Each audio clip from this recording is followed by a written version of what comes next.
So welcome to another Exploring Consciousness with the Earth Nouveau Hub. And today we are witness. No, what am I saying? This co-host here, Catherine. She's joining us again. And maybe you can actually tell us a little bit about you before we get started, because Catherine's having a couple of questions for us we can play with and then just see how this all fits in. But maybe do you wanna give us a little bit of a chat, what you do and stuff? Cool. Yeah, sure. First of all, thank you to everyone for being open, Martina, for allowing me to come join, and for everyone being open to this exploration, because it's really helpful to be out of the process and see what others would think is interesting in a film scenario. So thank you for that. I started off in the oil industry before getting into film, and that's how I met Martina.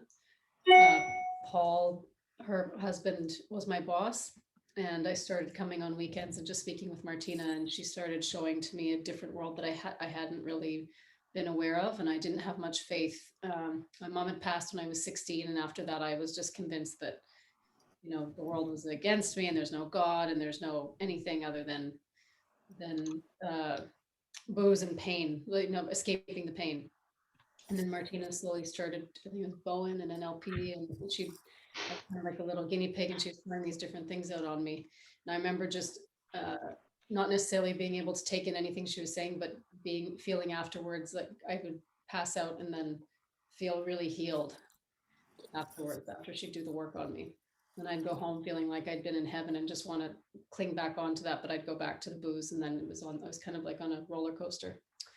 And then when I got out of the oil industry, I started delving further into our connection to Mother Earth. And when I saw what was happening with commodities trading corporations and all the other corporations around the world, I thought there must be a different way for us to live. And it drove me nuts that my mom had died of cancer and I wasn't able to help her. So I started looking at alternative therapies and alkalizing the body and doing different things like that. So it took me, Martina kind of pulled out a little thread that just kept unraveling for a long time. And then it seems like anytime I'm about to go through another big shift, the universe gets me to come back to Martina to go to the next stage. To kick her ass. To kick my ass and say, this is the next layer. So doing this film I've been working on for about 5 years now. And I think she mentioned to you last week that the print of the goddess I've been writing about for 5 years has been on her wall for 10 years. And pretty much no one has heard of this goddess. Even when I mentioned it to Indians, like there was one 90-year-old Indian woman who had heard of her before, but that was it. And Martina has her right on the wall. And I didn't even know it. Yeah, I walked in and I went, Martina. And she goes, what? I said, that's McCullough. Who's that? I'm like, that's goddess I've been writing about. She goes, oh, shit. So just interesting synchronicities like that. So I had... But Catherine is an actress, you got to say that, and a producer. So she's going into producing movies, her own movie now. That's, the first movie that you're producing, right? Under my own company. And she's been acting. So she's going to Cannes next week. Yeah. So I was taking acting classes while I was working for Paul, like, evenings and weekends.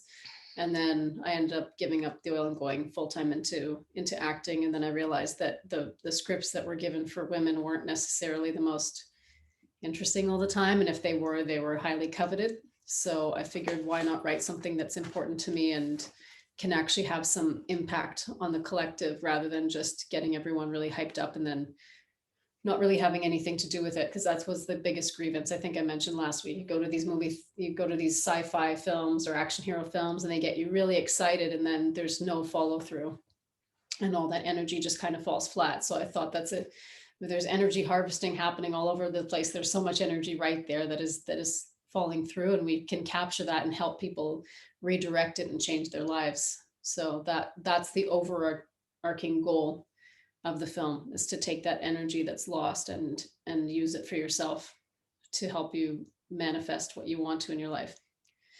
So this is actually a very cool title for this installment.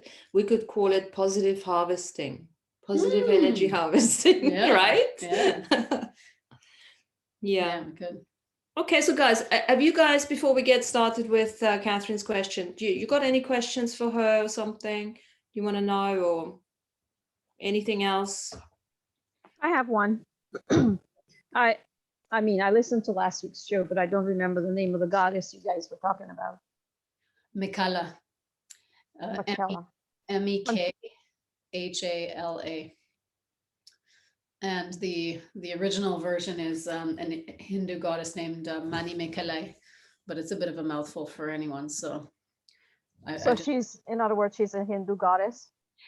Well, that Mekhala, the shortened version is the Thai version. There's so many. This is what I think happened. When I was looking at a world map and I was in an altered state, I looked at it and I saw the Bay of Bengal, and they said that she's a goddess of lightning that protects the South China Sea and the Bay of Bengal. And Mani Mekalai was the first iteration of the goddess in India and Calcutta, and she would protect seafaring voyagers. So I think what happened is they'd go from India and then cross over by boat to Thailand, Vietnam, Cambodia, whatever it is. I'm doing this backwards on the map for you guys, so hopefully it comes out right. But that they'd cross over, and then when the Indians would say Mani Mekalai, in other cultures, I think they had their own versions that would come out as Mekala, or however it turned out to be, because there's a similar theme, but it started with the one in India. She was the linchpin for the other versions. The one that's on Martina's wall is the one that I first found out about because I had a print that was similar, although this one shows the male and the female together, Mekala and Ramasun fighting. The original one I had was just Mekala with this lightning ball, and I couldn't figure out who she was or where she was from. And I finally went to a Chinese coworker and I said, "Is this Chinese? Because it's not Indian. I can't." He goes, "It looks Thai to me." And so I looked up Thai, and then it turned out to be this lightning goddess. And her whole thing is that she has a crystal ball, and Ramasun, this earth god, has a black quartz axe. And so he falls madly in love with her, but he can't possess her. So he takes his axe and throws it at her, but it hits her crystal ball, and it sends back a flash of lightning and blinds him, and he lets out a roar. So when you hear thunder or you see lightning, it's Mekhala and Ramasun fighting. So the parallels that we're doing is light and dark, electricity and magnetism, good and evil, black and white, male, female. We're using all of these polarities to show that once you are able to own them within yourself, own that duality consciousness within yourself and bring it into union, then you won't have any blame on the external or fear. It's just incorporating all of these different these contrasts in the world inside, so that you can live a more harmonious life and not feel so much at odds, which I guess is what you're always saying about neutrality, right? Yeah, absolutely. So we have different specialists on the team. We have one guy who has, I don't know if anyone's heard of biogeometry, but it's using harmonization. So saying a lot of the buildings now are different from how they used to be built, which used to be in circles to represent cells. Now everything's quite phallic and lots of straight lines and things like that. So with Emf harmonization, which this guy calls biogeometry, you go in and you harmonize the home, and you use negative green and different things to take the electromagnetic frequencies that are coming around through Wi-Fi, 5G, etc., and you harmonize it. They had an example of a condo building where everyone on one particular corner had cancer. They went in, they harmonized, and within 6 months, everyone was cancer-free. They also harmonized an entire town in Switzerland, and now there is virtually no illness there. They actually went to Tesla Motors and said to them, "The batteries that you guys have are going to fry your customers' organs, and in 10 years, they're going to be riddled with disease. If you will sell you these harmonizers at cost for $100, just slap them on every one of your batteries, and then you won't have an issue." And they just said, "No, if we do that, it's like admitting there's a problem," and they refused to do it. Same thing with the Vatican. All these children that have these tumors on the other side of the Wi-Fi towers. Same thing. There's a lawsuit, and they refuse to acknowledge it or refuse to use the harmonization tools. So, has everyone met Milo? Yeah, that's Milo. You've Milo. met Mia before, I think. That's Milo. This is Milo. Yeah. Romeo. He just wants to be a part of things today. And to be a part. Hi, Milo. What's up, buddy? His fame on TikTok, remember he had all those I think 26,000 likes Did on he? TikTok. Yeah. Yeah. Uh, He sees all the ladies. he's like, moving on. It's the next. It's like, Oh, yeah. charmer. I think he wants to be a part of the show today. He does. Look at him. The third party. These days you get like this. Oh, yeah. But you can't see Catherine. Sit. Let's come. Okay. Come down here, Bloodle. That's right. They can hear me. So Yeah. I'm the talking cat. Thank you, Catherine, for the explanation. My other question was, is your movie based on this goddess? Is that what it's about? It's loosely Yes. based on her. I used Okay. the lightning and the magnet. The lightning and the thunder ended up being. Once I started studying lightning, it's actually been. Again, it's been like the linchpin that sort of showed me all the other people that came onto the team. So just looking at the lightning, it flashes, it strikes Earth 50 times per second all over the world and creates a Schumann resonance at 7.83 hertz. And obviously, you know that when it hits the ground, it's good. It helps you ground. You walk barefoot, and that electrical charge is good for the body. But when it strikes you with 3 million volts, you'll be lucky to live or unlucky. These people meet every year who've been struck by lightning and just say they pretty much want to die because their circuitry has been so rocky. Robin wants to. Is there now any relationship to Zeus? No, the Greek god, not that I'm aware of. I don't know the timelines of Zeus versus Michaela, but Mhm. aside from it being a lightning and thunder god, which of course they have in every Yeah. culture, right? Viracocha or all these different, everyone seems to have one. All of the elements are represented from what I've seen in most cultures, it's represented. So Okay, I just thought maybe there was a relationship or a connection, since Zeus is famous for being the lightning master. yeah, not that I'm consciously aware of. And I've looked at, I tried to find, I've Googled the names together and nothing really came up except for that they're both gods of lightning. So what? You don't hear. Just one more question, Tanya. What is the exact name for the goddess in Indian version? Mani Mikalai. Mani Mikalai. Mikalai. So Okay.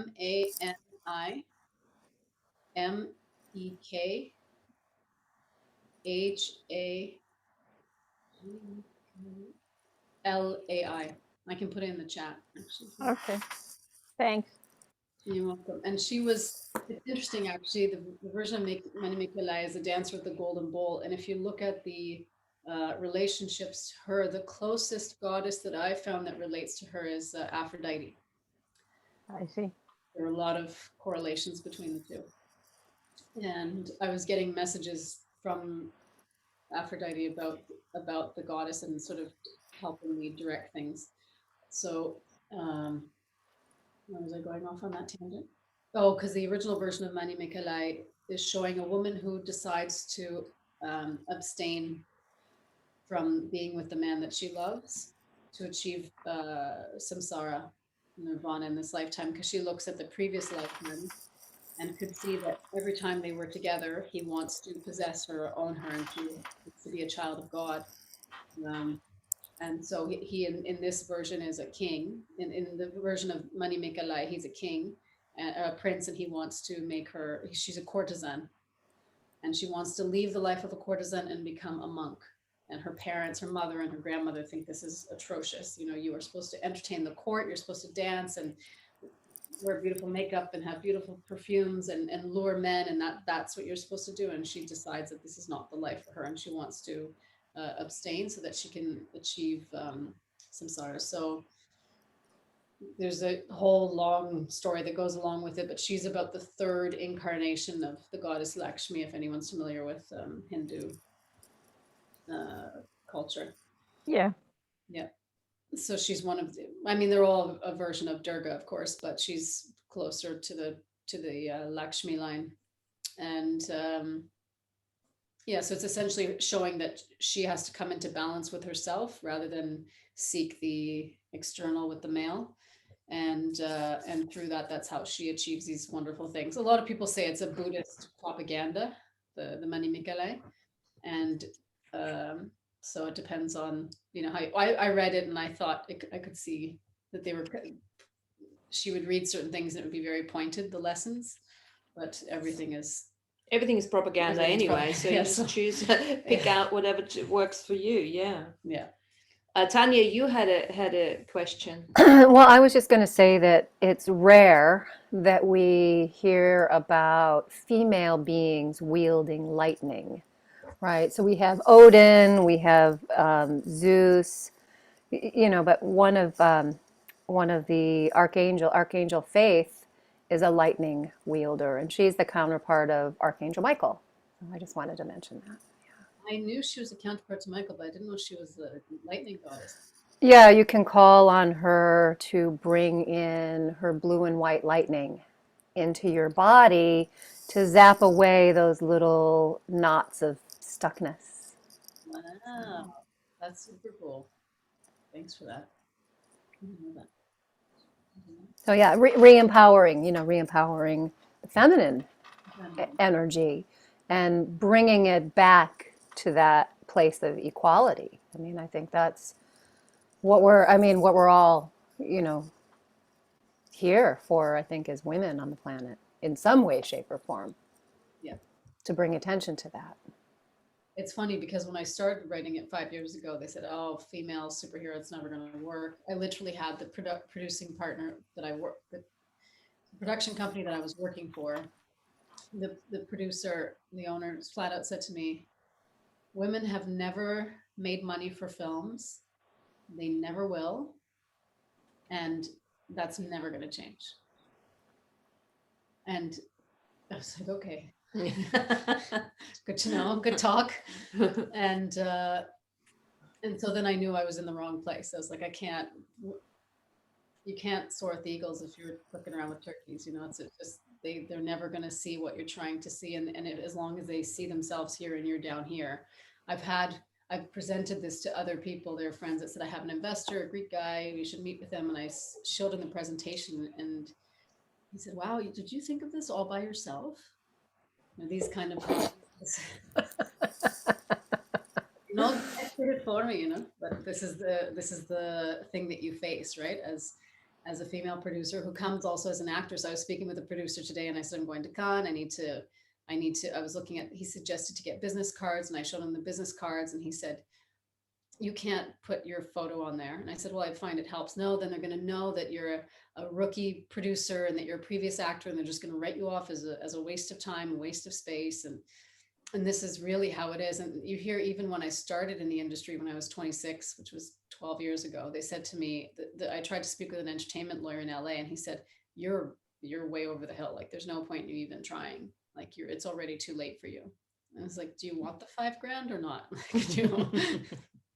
So this is what you face every single day, pretty much. So unless you are really, really stubborn, then there's a reason why a lot of people give up on their dreams, because it's constant, like, bashing and bashing and bashing and bashing.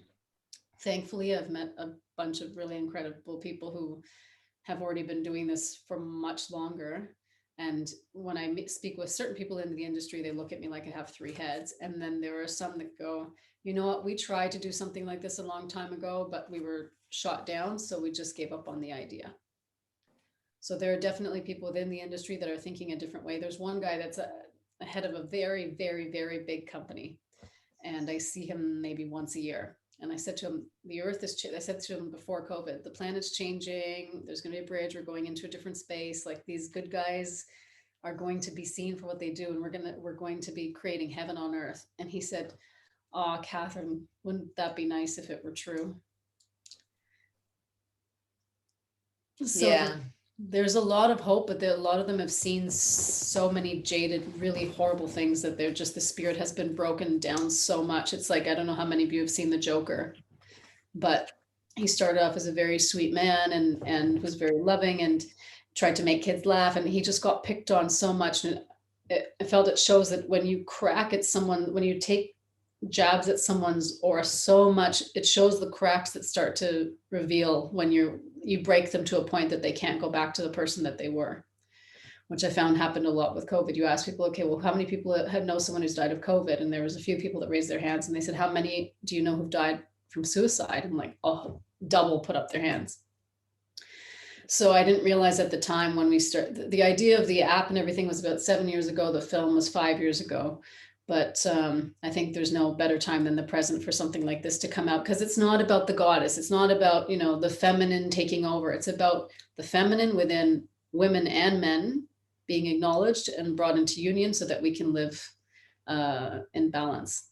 That's the whole point of the film. So we've written it as a fiction, but it's really a documentary. It's just easier that way, because then we don't run into any legal issues. So the point of the film is essentially to come into balance so that you can have a toroidal field clear of debris and to show the power of the heart and what it can attract. And each person in the film is a superhero themselves, but they don't necessarily know it. So I don't know how many of you have heard of Russell Peters, the comedian. Yes, I listen to him all the time. Who said that? Lana. Mm-hmm. Yeah, so he's a very funny guy. His forte is crowd work, in my opinion. His preconceived jokes I never find as funny generally, but he works a crowd and he makes fun of everyone equally, and that's, to me, his bridge of bringing everyone together, because the Chinese guys made fun of, the Indian guys made fun of, they're made fun of together, and you see them all laughing together. Yes. I was actually watching him just yesterday. Oh, really? Yeah, he's very, I like him a lot. And so I got the download that he should play Ganesh. And Okay. yeah, and I thought, really? I thought my Wi-Fi signal was off, So I kind of took a walk and rebooted, and I came back and I said, Russell Ganesh. And then I started watching some videos, and he was talking about how he was a boxer when he was young, how he's broken his nose and it's been moved so many times it looks like an elephant's trunk. And I'm like, oh my God, okay, I get it. So well, that's the line. That's the line you have to bring up to him if you're going to ask him to be Ganesh. Well, I messaged I know his brother and I have met at different functions at the Toronto Film Festival. Very lovely guy, and he's also his manager. And so I messaged him and I said, how would you feel, or how would Russell feel about him playing a Hindu deity? And I didn't say Ganesh. I just said a Hindu deity. And does he speak Hindi? And he said, he doesn't speak Hindi, and you have to be very careful about casting someone like Russell, because when we cast Pamela Anderson as the Virgin Mary in our Christmas special, we got so many death threats from the Christian community you can't imagine. So what I wanted to show is that it doesn't matter what the physical body looks like. It could be anyone who is a soul shard of these different ascended masters. So in the film, it's a cab driver, and I get into the cab, and then this guy's taking me around, and he's saying, you need to get Ganesh. This guy removes all sorts of obstacles. He gets you through traffic, but he doesn't realize he's actually Ganesh in this lifetime. Because what I want to show through the film is that you don't know, your Uber driver could be Jesus or whatever it is. And we've been told so many times since we were little that we won't amount to anything. Our dreams are too big. This is not possible. That's not possible. Just be quiet and look pretty in the corner, or do this, or you just go out and make the money for the family, or whatever it is. And it just drove me so crazy that ever since I started in film, I've heard many more no's and you'll never make it versus supportive talk. And the funny thing is that a lot of the people who are very unsupportive, when they find out that you've made a win, they ask if they can be invited as your date to like a red carpet. Are you kidding me? Are you kidding me? Well, I've always supported you. I'm like, I have the email you saying that it'll never happen. Like, so it's odd mentality, right? First they laugh at you, and then, so anyways, enough of that tangent. Russell to play Ganesh, and then there are different deities throughout the film, but everyone, the point of the film is so that you watch it and you realize, okay, I have a whole bunch of power that I haven't tapped into yet. How do I tap into it? And at the end of the film, you have the QR code, you follow the QR code, it takes you to the website, and then it shows you different things you can do to work on, amplifying your power or unlocking the secrets in your DNA, that sort of thing. Fabulous. Sounds cool. Yeah. Well, he would be a good character for the role. I can see him being really funny. Well, being on set, the behind the scenes would be hilarious. I can imagine have a whole wacky group of people. Like some are diehard atheists, and it's just some are talking to unicorns every day. So putting the lot of them on set together, I think would be almost as, if not more interesting than the film itself. Yeah.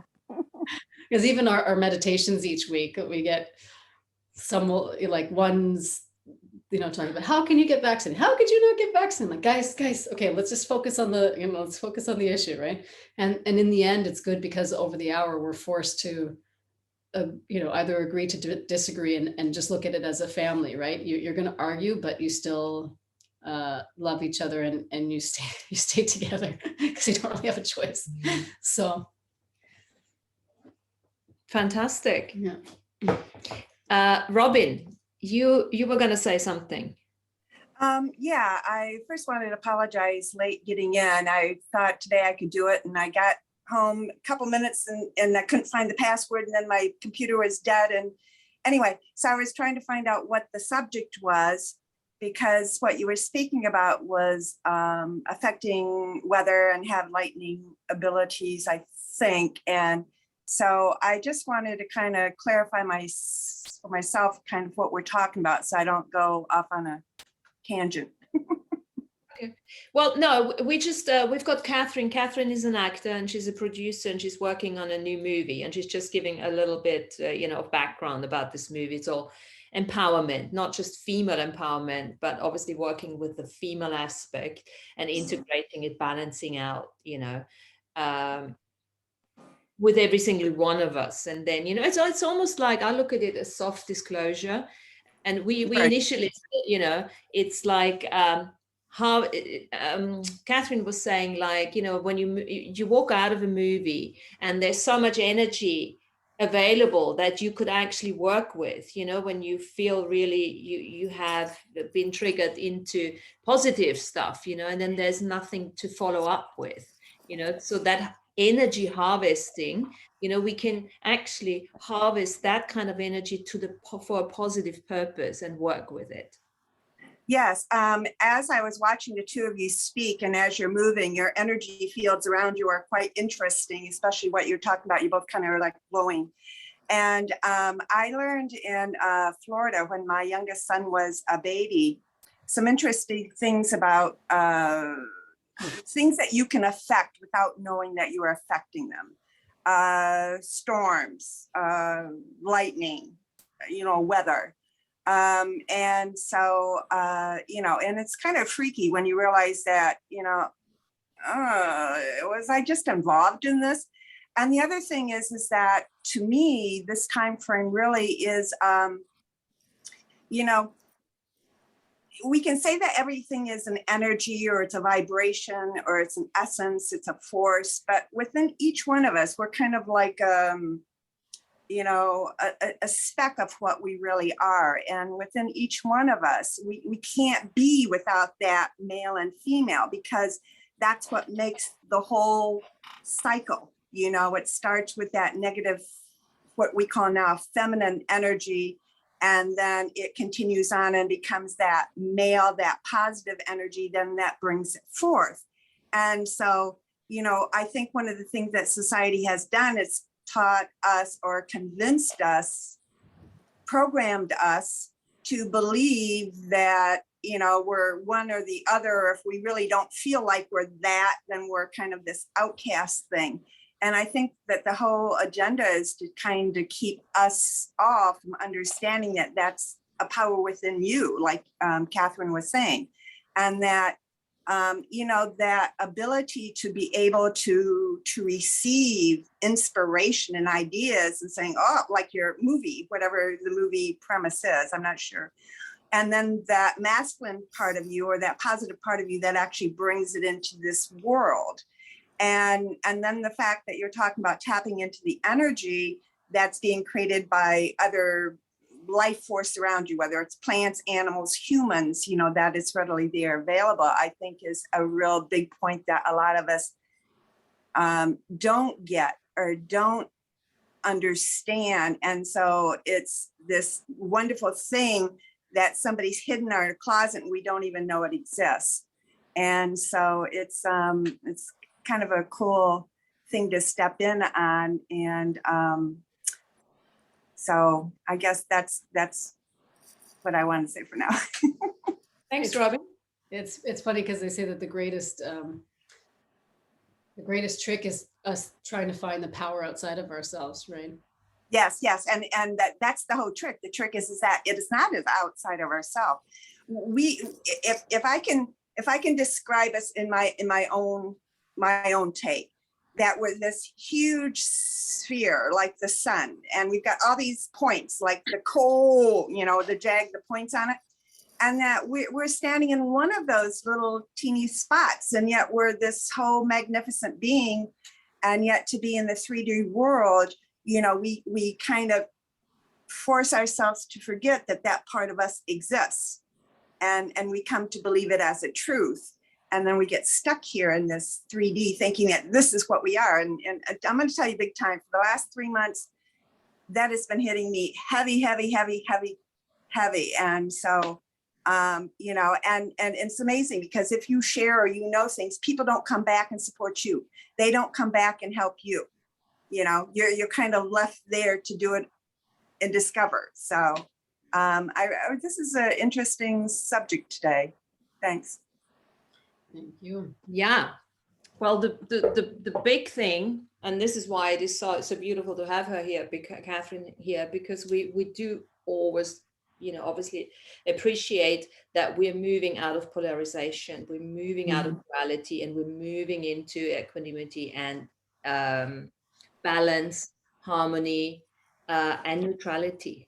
And this is basically what I see this movie is all about at the end of the day.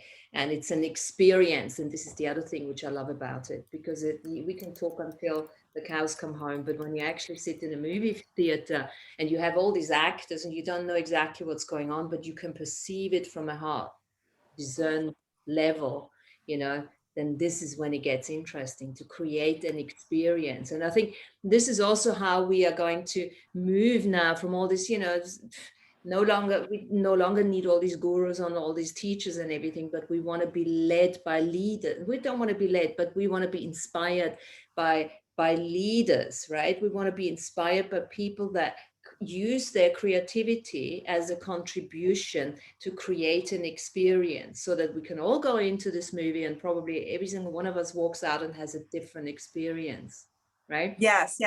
And go ahead. I was just going to say, in the native perspective, we would call that a council. Everybody is part of the council. Everybody comes to the round table. Everybody comes to the circle. Everybody's included. Everybody is part of that council. And you solve and you create and you go through life because you are a council.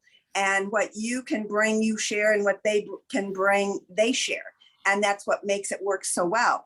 And duality, if I can just throw it in here real quick, because it's been hitting me pretty hard lately, is that we've got to get to that place where we got to say we don't, we got to get rid of duality. Well, in this 3D world, duality is part of what makes us be able to exist. So what we need to do, instead of rejecting it or trying to overcome it, is to understand that when we're building that complex movie, we're building that complex book, we're building this hub, that every dimension is part of it. So that duality is actually part of that male, female.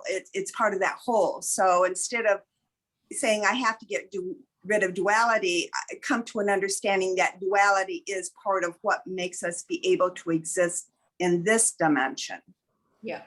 So it's part of the whole truth. Like everyone's opinion and point of view is part of that greater truth that is not limited ever, can't be concluded into, because it is expansive and ever evolving, that kind of thing. And when we talk about, you're absolutely right, we can't get out of duality as such, but we can very much go into neutrality and find, the opposite.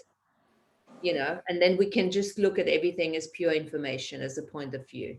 Right. And it's a continuum. It's an evolution. It's like baking. If you're going to make a chocolate cake, you don't want to put peanut butter in there instead of chocolate. If your goal is the chocolate cake, we have to understand that every ingredient creates the final product, know.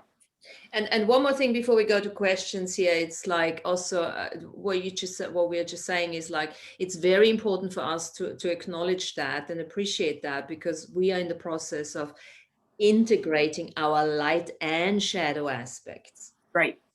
Right. It's not You going to know, go that away, it's that still going to be there, you know, but Yeah. this is part of the work that we're going to do, right? So integrating shadow, light, and all of that.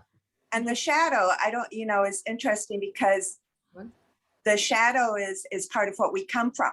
I mean, you know, that darkness, you know, inside the mother's womb, inside, you know, if you've ever experienced yourself outside of this physical form, you can be in a state where it is just darkness and you exist and you know another exists and you communicate, but there's not an awareness of light, you know. So it's not a bad thing, and yet we keep being programmed that darkness is a bad thing. And I Well, don't know about you, but if it's not dark, I can't sleep. well, it's consciousness. It includes everything. Yeah. It is nothing. Dark, light, neutral, everything. Cool, fantastic. Well, shall we kick it off? You know, Catherine, you got your first question for us. I do. And are there any other questions before I You take up.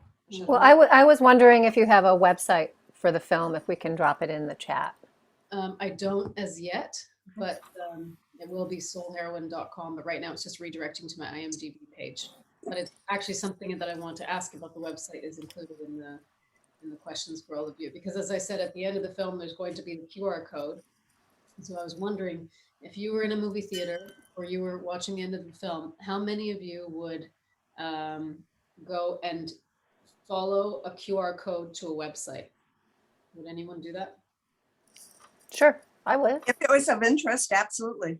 Yeah, because at the end of the film, it shows that it mentions actually the light and the dark and how that if it were all light, we wouldn't exist. If it were all dark, we wouldn't exist. It's the absence or presence of light that creates this contrast universe. And that's why we decided to come back and experience what that was like, right? To be able to. I think the larger question is how many people would actually stay for the credits? Yeah, that was going to be my question. I was thinking that too, Tanya. And I was thinking, is there a way that you can slip it in somehow so that subliminally even you are aware of it at the beginning, like when you do the title or something like that? Because nowadays people are so much more into the technology. And, you know, personally, if you could put something at the beginning of the film, you know, that really might be a headway, because you're alerting people right then and there, hey, I'm going to give you this and you might want this, so put it down. It subliminally, it does a lot more, especially when you know, be a hook to get their attention, you know. Well, I was just wondering like what the value would be to, if you're using the QR code, to just keep the QR code on during the entire credits, right? What's the QR? So the QR, the little, you know, little scan, diddly diddly. Yeah, I know what you mean, but I've never used it. I didn't know nothing about it. You can, there's in your phone, in camera, your camera settings, there's a little switch that you can turn on the ability to scan QR codes so that when you take a photograph, it will take you actually right to that website. Yeah, I think my phone's too old for that, but okay. It's obviously we'll mention the website name as well, but the QR code was something that someone mentioned a month ago and said that would be a really quick way, because everyone has their phones out, they can just quickly, you know, go via QR code. But yeah, it's a good idea to have it throughout the entire credits, because like what Emma was saying about the real estate page, if they don't have their phone number on every page, people are gonna get frustrated and not call the thing. So thank you for I have a question here. Mhm. Why only one choice of just a QR code? Why not many different choices? There'll be, you know, we'll write the website name, but in terms of credits, there's only so many different things you can do to lead someone to a website. So there will be more than one choice then, you're saying? So which other choices were you thinking of? I'm not really thinking of any choices, but I'm just asking you. I mean, you said that you'll have the QR code for people to scan at the end.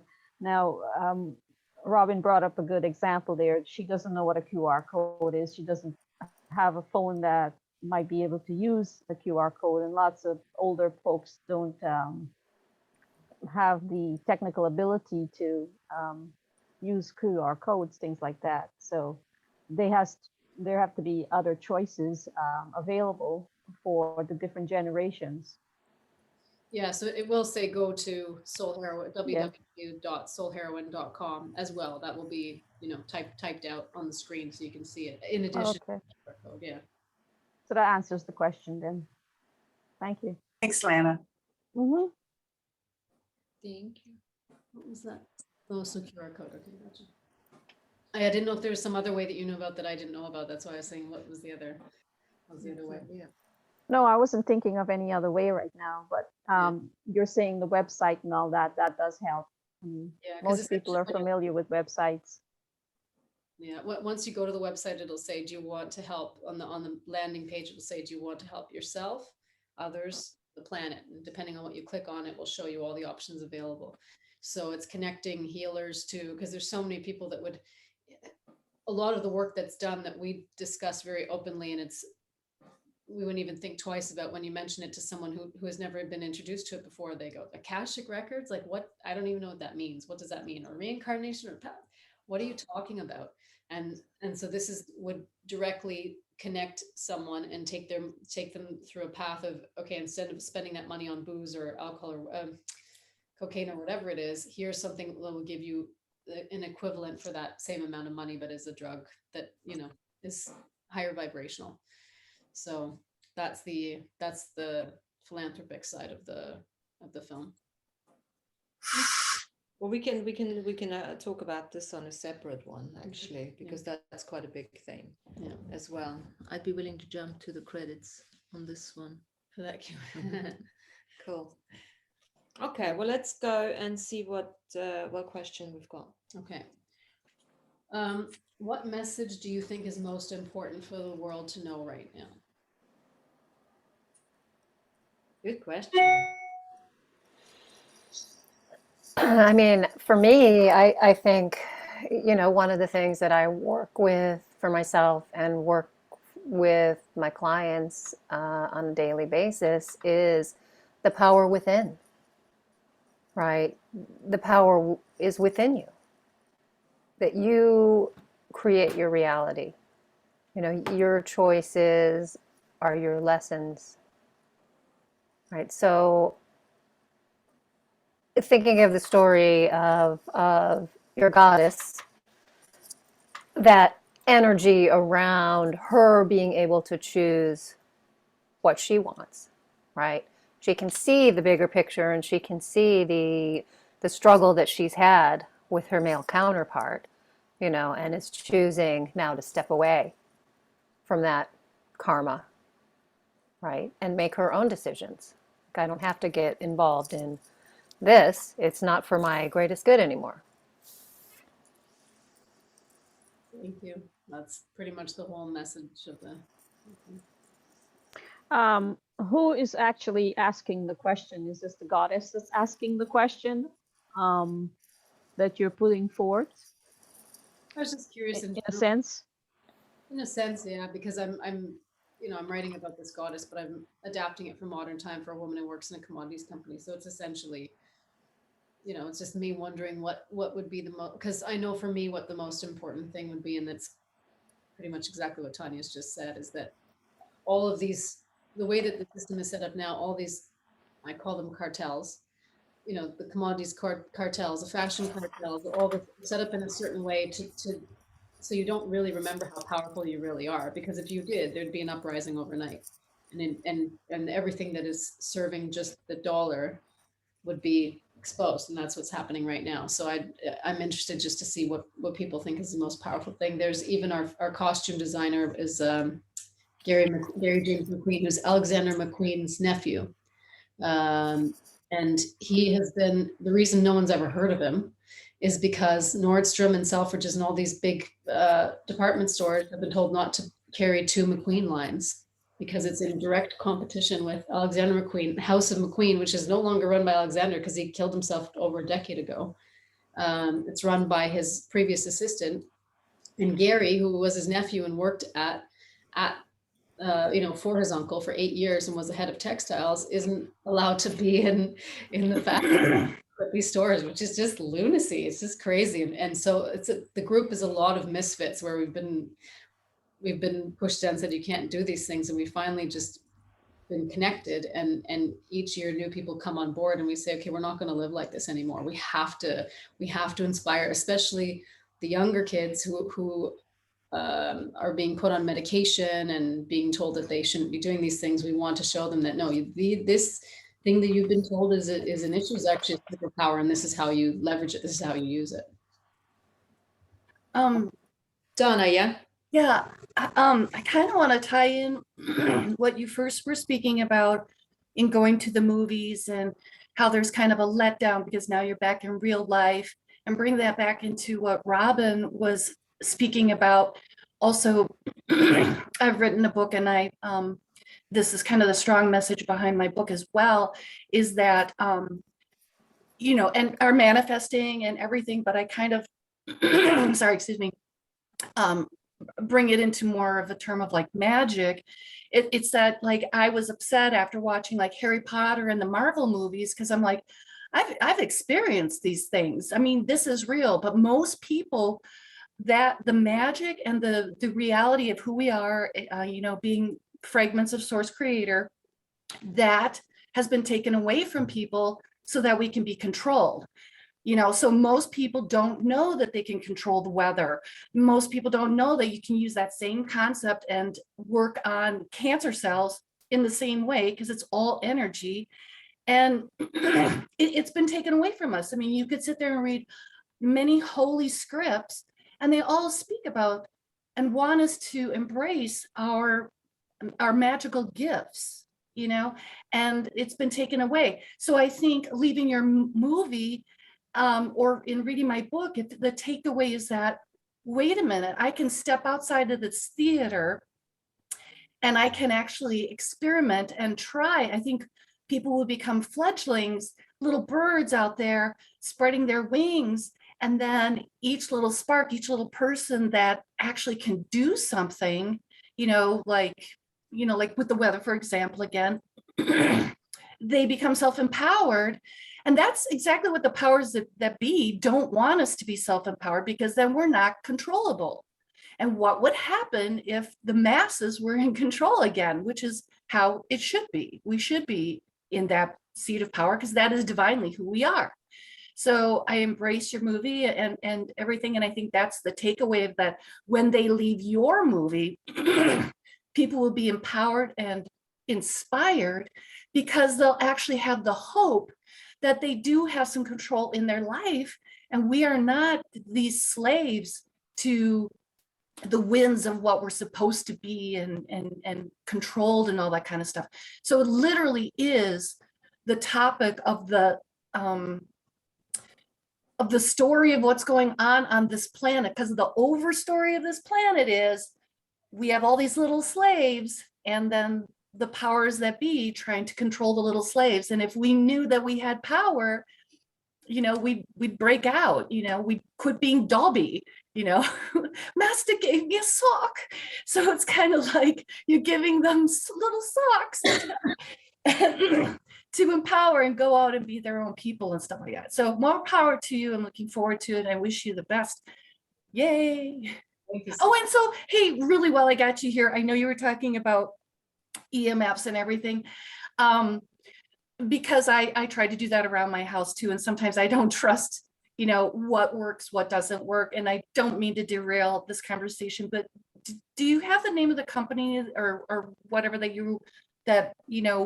I could put in my house, or if there's a thing or something like that you recommend? Because like everybody's got it, but I don't know who to trust, So it's interesting, because actually in the group we have Pier Paolo, who works for, he's like the right-hand guy to Ibrahim, who invented biogeometry, but we have that technology inside of us. He essentially found out his father was learning how to harness the power of the pyramids. He died, and when he died, Ibrahim went to one of these museums in Paris, and about 5 people with stacks of books came, and they said, "You're Kareem Jr.?" And they said, "Yeah." And they dropped the books in front of them. They said, "There, finish your father's work." So the website is biogeometry.ca, spelled exactly the way it sounds. Okay. Their home rebalancing kits are sold out because someone made them viral over COVID. They are thankfully teaching it in Singaporean universities now. I don't know how long before it trickles down to the others. But he has a 300-page book, and then he also has biogeometry signatures and different things like that. But if you'd speak with Jerry, who's also on the team, who went in front of a 5G tower and said, okay, show me how to turn this into something positive. And he just stood there and he said he felt horrible. And this guy is like the definition of fitness and health and all the rest of it. And he just stood there and his guide showed him how to redirect the current of this 5G tower. And the book comes out in August showing how to do that. So he would say, you don't need any harmonization tools for your home. And this is where the team will get into debates, right? You don't need it. You just need to operate from an open heart, and that's all you need. You want to protect your home. This is, and then he has a meditation for that. And I'm going to share that website as well, because not everyone works on the same thing. Some people have harmonizers for their phone or on their body. And then Jerry's like, all you have to do is insert the code RT10000049 into your cell, into like the smallest part of the cell. And then you don't have to worry about protection anymore, but you have to do that all the time because there's constantly these energy vampires trying to get in, right? And, Jerry's 40, Pier Paolo's 80. Pier Paolo's been vaccinated, Jerry has not. So they have these different views on it, on all sorts of things. But the beautiful thing is that there's almost 9 billion of us. One size does not fit all. So if it makes you feel, feeling better to have those balancing kits. I've seen the reason I found the reason I even found out about biogeometry was because I was going to a meeting with a producer, and I went to her home and I walked in and I was like, whoa, this place is incredible. It had statues of Ganesh and crystals and all this sort of thing. And then we went up to her office and I was thinking the energy in here is incredible. But I didn't want to seem like a geek and say, what, the energy in here is amazing. What are you doing to make it so amazing? I just kept my mouth shut. And later on, I Googled Barbara Willis Sweet Home Riverdale, and it said this home has been harmonized with biogeometry. So I looked at biogeometry and the guy who harmonized it, who was Pier Paolo. And then I was saying to my acupuncturist about 2 months later, if we have these points on the body where we can put in a needle and reverse some of the damage we've done, why can't we do that at the stargates or where the ley lines meet? She's like, oh, I don't know what the hell you're talking about, but my client, Pier Paolo might. And I said, Pier Paolo Alberghini? She goes, yeah, he's my client. I said, I've been studying him for 2 months. She's like, well, here's his number. So, wow. Yeah, so that's how I found out about biogeometry. So yeah, the website, I'll send all these things at the end, because there's also the Star Magic website, which gives you an idea, and their app, it gives you an idea of what I was trying to build for the film that'll lead to the QR code. That gives you like a 7-day trial. And it'd be interesting to see next week if anyone's tried it, how they feel, if they've tried the light language transmissions or the meditations, and see if it's had any positive impact on you. We'll put that in the in the blurb. Yeah. Thank you. Thank you. Cool. So let's continue. Okay, so if you can do one sentence, Dana, give us one sentence, all of us. What message do you want to see in that movie? In one sentence, like Tanya just said. You are magic. Cool. So let me throw my sentence in, and then we can, think of it, guys, girls. I'd say, heal thyself. I've got more. Step out of victimhood. You are the creator, like Tanya. You create everything. Yeah, that's a good one. And key is neutrality. The greatness you see in others is also within you. The mirror. Mirror. Yeah. I'll say, take control of my own life. Take control of my life. Take control of your life. Yes. Yeah. You're a spark Yes. of the mother. You're a spark of the divine. Mm-hmm. You're a spark of the divine. We are. Cool. Yeah, these are all The one that I have is I read something this morning that sparked this thought within me. The greatest treatment that you can do is treat your mind.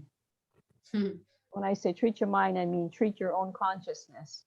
Because when you treat your own consciousness, you're making correction within your own mind. And so that is the greatest gift you can give yourself. And that's what I want to share. That's true. It's true. Creative imagination, connection to power allows magic.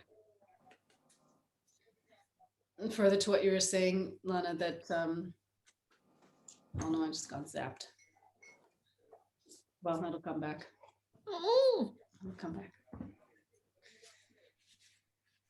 Okay. Oh, that if everyone on the planet healed themselves the way that they need to be healed, then everyone would be taken care of, right? It's like looking for other people to take care of us when we know better than anybody else the way that we need to be taken care of, right? So if everyone takes that responsibility, then Yes. what's Yes. possible. So you're giving treatment to your own consciousness each time to make the course correction so that you don't think badly of someone else or your environment around you or of an animal or a bird or something like that.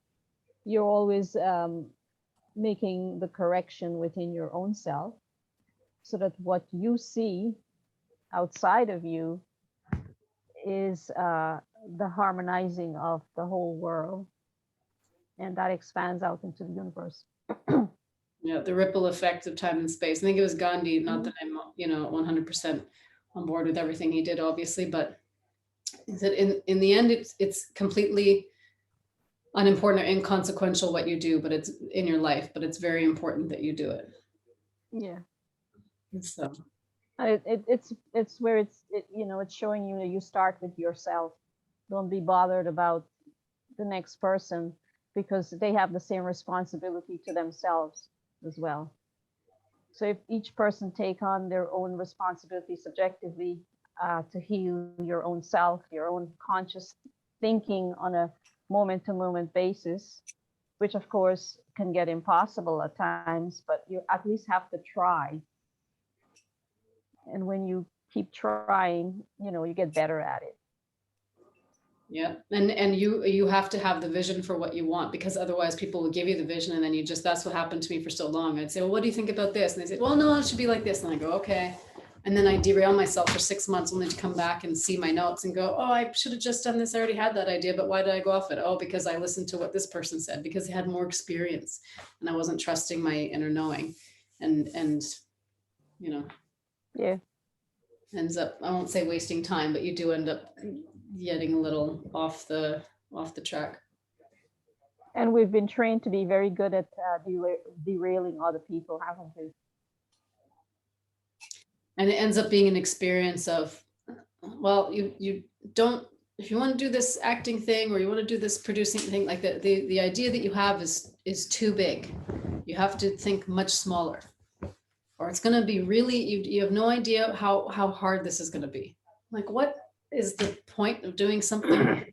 The whole point of doing this is so that we can show people how powerful they are and make them feel good about it. Because we're all tired of being preached to, or at least I am.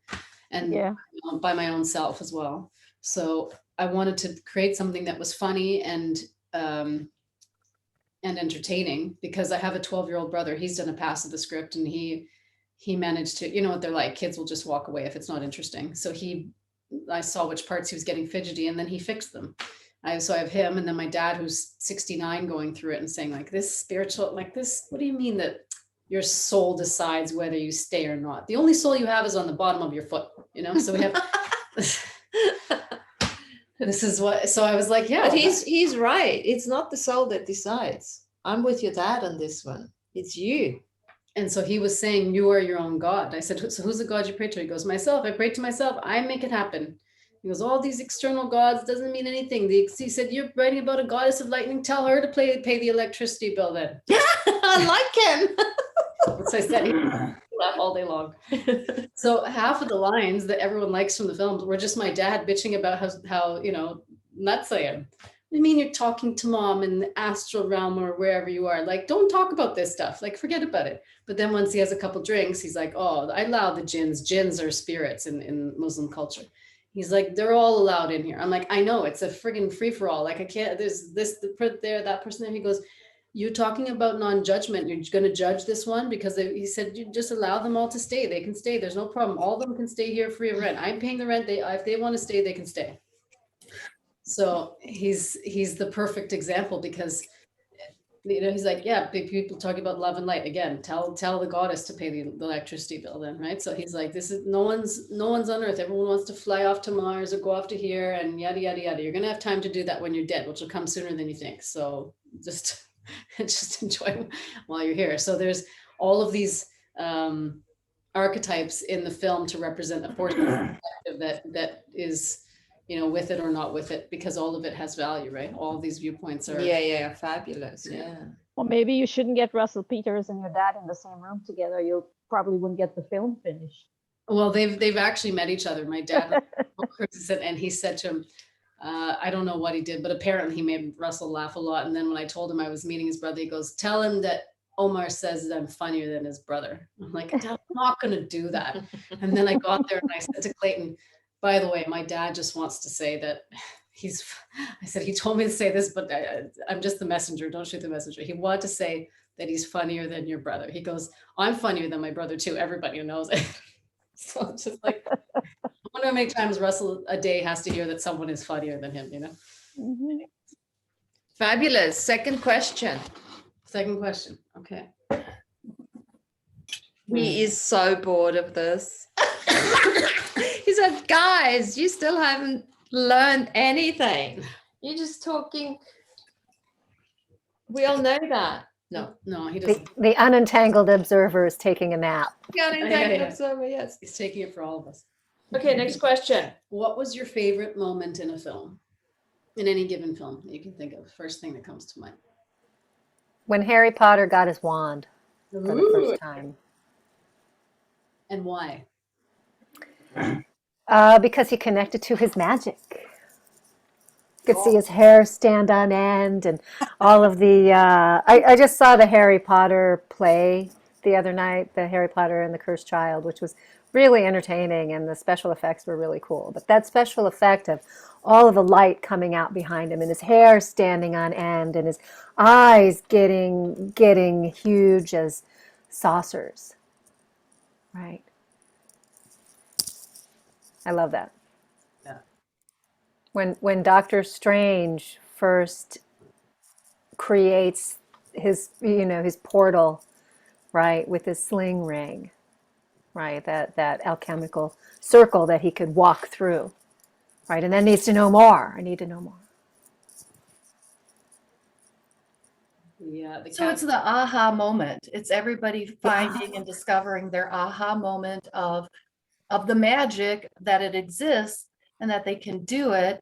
So it comes back to that, because I'm thinking of every one of these movies, or like an ET when the kids fly off, in over the moon and all that. It's always that aha moment, and it inspires the watcher, or the audience. They experience that aha feeling, that aha moment. And that's why we keep going back to the movies. Movies are the new temple. It's where we all go to learn now. We're not going to a pyramid, we're going to the movies, same difference.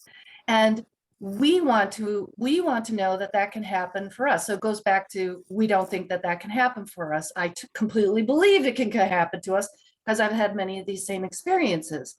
So it's the aha moment. And that's what makes, all these movies so great, so inspiring, because people want to be transformed.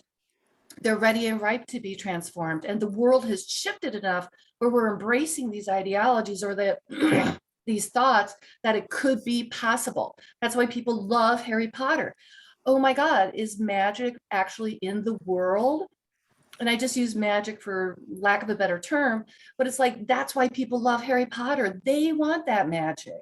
We know it's our divine right to have it, and we're lacking it. And that's why this message over and over and over is always so well received and embraced, because we want more than people don't understand that it is inside of us. It's all what's in us, but we keep looking externally for it, not knowing that it's inside of us, and getting quiet and going within is when everything opens up, just like a seed or anything else. So, for me, that's the aha moment. And that's what everybody wants. They're thirsty for it.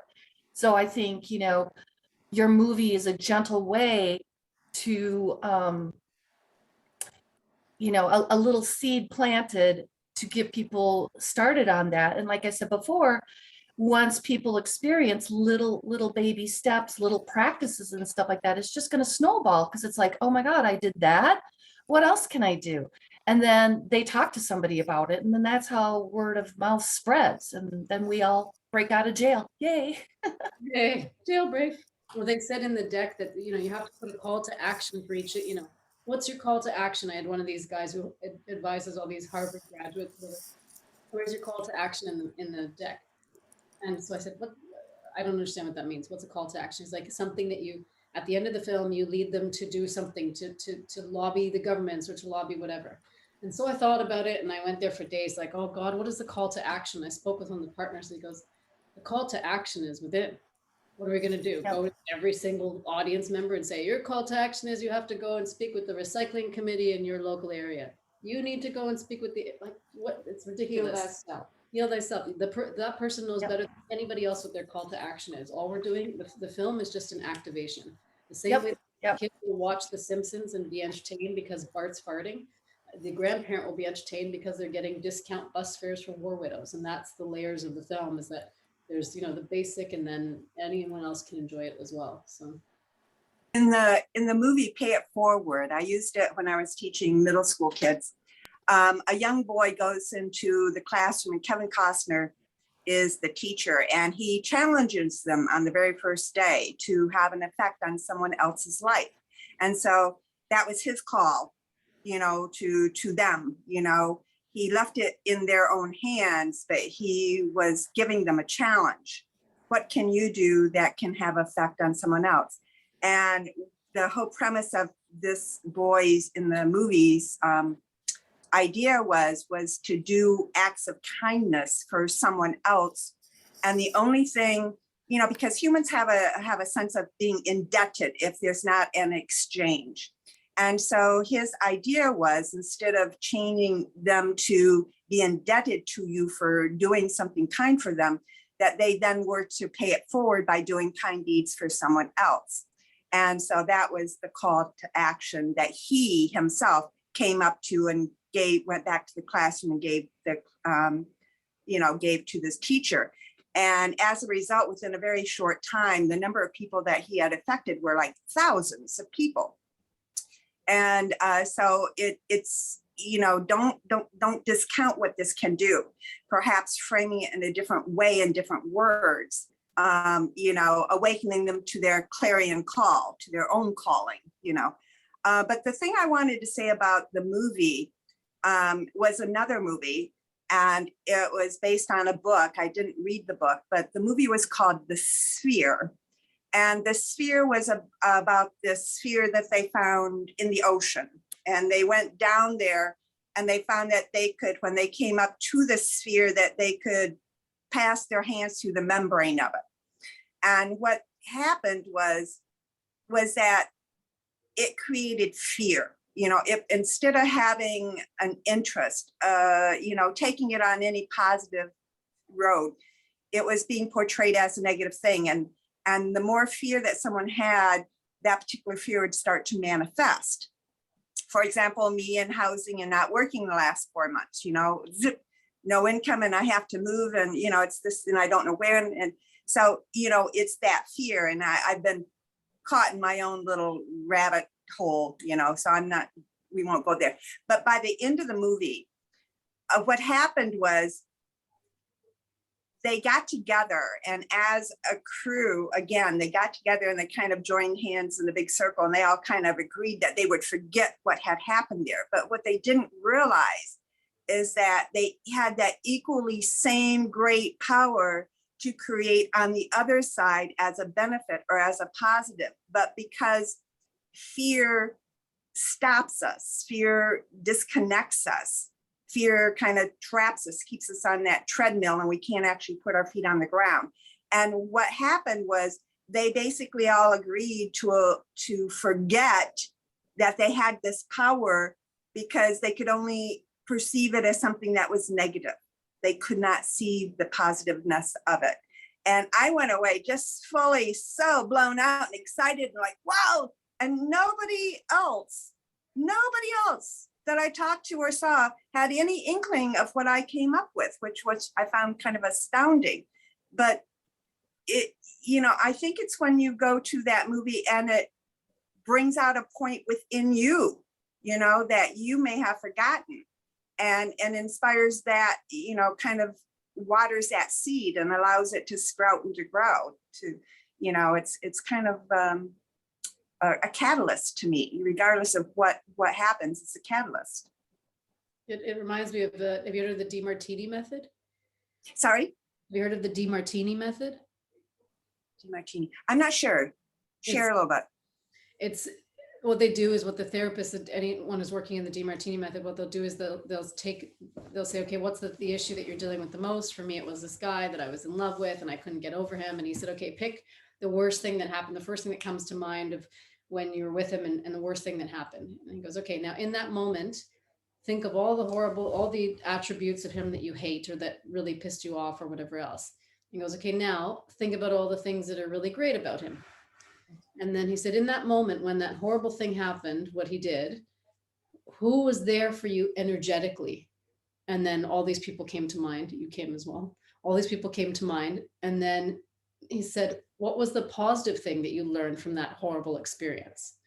And so the DeMartini method is just showing, like what you said, what is the contrast to the other thing? Like for every beautiful thing, there's the opposite too, right? So it's a matter of reframing the way that you look at it. So That's neutrality. Yeah, and it's also part of what you're describing is also part of the NLP, the neuro linguistics programming technique that you can do, and you can actually help someone step over a block like that and create new networks within the brain so that you can go to those good things instead of being stuck to the bad. So he's kind of describing that, some of the steps that you do in neuro-linguistic programming. So that's interesting. yeah. Do you want to repeat the question? What was your favorite moment in a film and why? What was your favorite moment in a film and why? So we've got the sphere. So mine would be, you guys watched Valerian? Yes.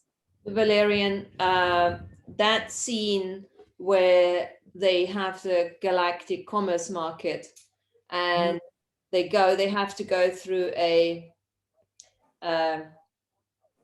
what do you call it?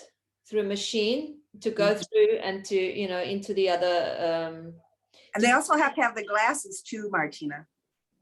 They'll do what? Don't they have to put the glasses or something on in order to see? Glasses on, exactly, in order to go into this different dimension. If they want to take a piece which they find, then they have to sort of neutralize it, crystallize, whatever it's called. This is just what I remember, to take it with them. So for me, every movie, what I get excited is when I have something other dimensional connecting to us. That's what gets me super, super excited. Even fucking E.T., when he comes down and he starts having all his friends and, and that kind of thing. Look, that's Phenomena. We watched, have you guys watched Phenomena? Interesting as well. There's a different, slightly, Tanya said it, again, stepping into one's potency, one's magic. Phenomena with, what's his face? John Travolta. John Travolta. Exactly. Now, he being struck by lightning, and then all of a sudden he starts recognizing his capacities and can read everything and, and all that sort of stuff. UFO. And doesn't sleep anymore. Doesn't sleep anymore and just, basically taps into all his inner knowingness and has these capacities all of a sudden. And that's the one thing, that activation of potency, of magic from within, what you guys already mentioned. But then the next level to that is, as he's leaving, and we're not gonna, if anybody wants to watch it, I'm not gonna take the whole story away, but as he's leaving, everything that he has left behind through going through those activations and contributions, he is changing the people's lives if they so choose to take it on. Yeah, it's that legacy. There's this legacy that I love in a movie where people get inspired and then they choose to work with that information. So everything that he's come, that one scene in particular where he's created a fertilizer and he said to his mate, take that fertilizer, work with the corn, blah, blah, blah. And then you see the fields, yeah, of the corn. And he's happy with his wife and baby coming and all that kind of thing. And it's like, wow. Even though he had to move on, even though it was just a very short sort of experience for him stepping into that potency, but the legacy he's left behind. It's kind of like every time you do one of these Zooms, Martina, someone or many of you step up and you leave a little bit of legacy behind for someone who comes along and watches it another time. Believe me, I may not have been here, but I try to watch them all, and every show, no fail, at least one or two of you are leaving those legacies behind. Woo-hoo! That's why we're doing this. You see? That's right. Let's write a movie about our group. What about it? We are. Since we've got a producer. Yeah, no? Yeah, okay, one thing. Anyone else? Question, what message? What movie? Cut, Anybody else? next. Cut. QR code we already did. Well, I think we kind Oh, of. wait. I just thought about something. Dana, come. I was thinking of the movie Miracle on 34th Street, Oh, yeah. which I'm going to assume most of you saw. Are you familiar with the movie Miracle on 34th Street? Christmas, It's- yeah. Yeah. It was dealing with Santa Claus being real and coming to Macy's on Thanksgiving Day, and they're the people who don't believe in Santa Claus, but then Santa Claus was doing all these miraculous things in the movie.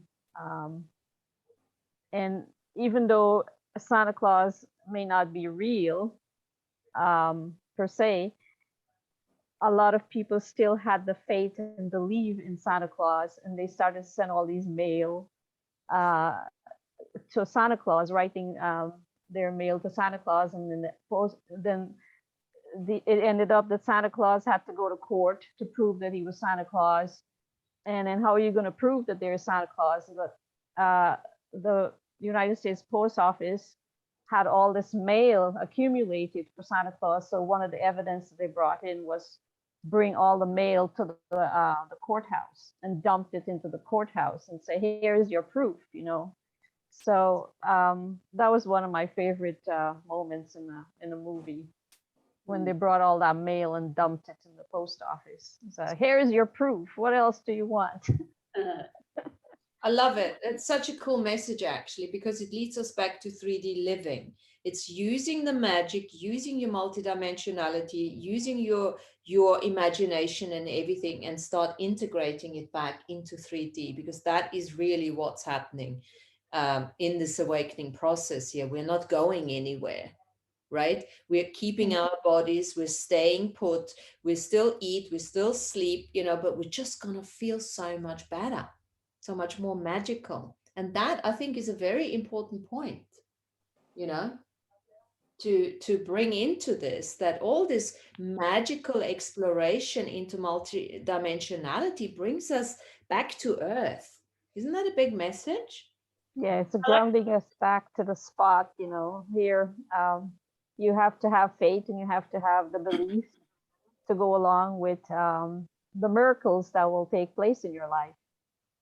And didn't it bring the family together again in that movie? Well, the little girl was supposedly, she didn't believe in Santa Claus. She was taught by her mom not to believe in Santa Claus. But in the end, Santa Claus, what happened was that she saw this house that she wanted to live in, and Santa Claus actually took her to the house and said, here's your home, in the end of the movie. So then she started to believe in Santa Claus again. Lana, that's his old movie. Yeah, it's a very, Yes. really old movie, Miracle on 34th I see that Street. from the. I saw that movie. I was thinking about that movie yesterday. That's so funny. I was Yeah. remember that movie yesterday. It was Carnegie. He was a very famous American Carnegie Hall, yeah. businessman. Yeah. And you know, another movie that I want to mention, this Herminia, I just saw a movie with my cousin kids. It's when the music stopped. It's so interesting how I always see it in Walt Disney how they hiding the truth in those movie for kids, because I went to see it, and most of the people don't pay attention, but this movie is like if you see the humanity fighting one another to control, it just plus there, and then in the end they realize the whole thing is that there's 7 different string of music, and then each one want to the other one to do the one that is mine. They don't get agreement between them, and then they decide to be separate because they don't get agreement, and then they were fighting, and then one of the one that had I think the rock or the metal music want to control all the string, and then you decide that the whole world has to be just heavy metal. And but the last scene in the end is where the message is really is. It is like they didn't know each other that another string of humanity exists. And then when the little girl that's going to be the queen for one of the string of the music, she decided to explore because she find out that the metal one sent a message that she wants to see there's anyone with a different string because she just want to conquer.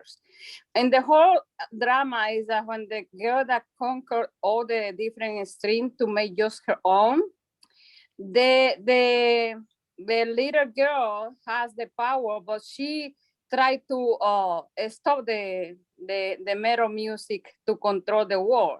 And then in that moment, all the string got just broken and disappeared. And then the music, the world became completely black.